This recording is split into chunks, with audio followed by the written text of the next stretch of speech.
இது கம்பன் பாடாத சிந்தனை, உந்தன் காதோடு யார் சொன்னது?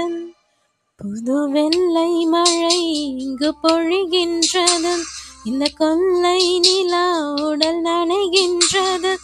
சொல்லாத இடம் கூட குளிர்கின்றது, மனம் சூடான இடம் தேடி அலைகின்றது.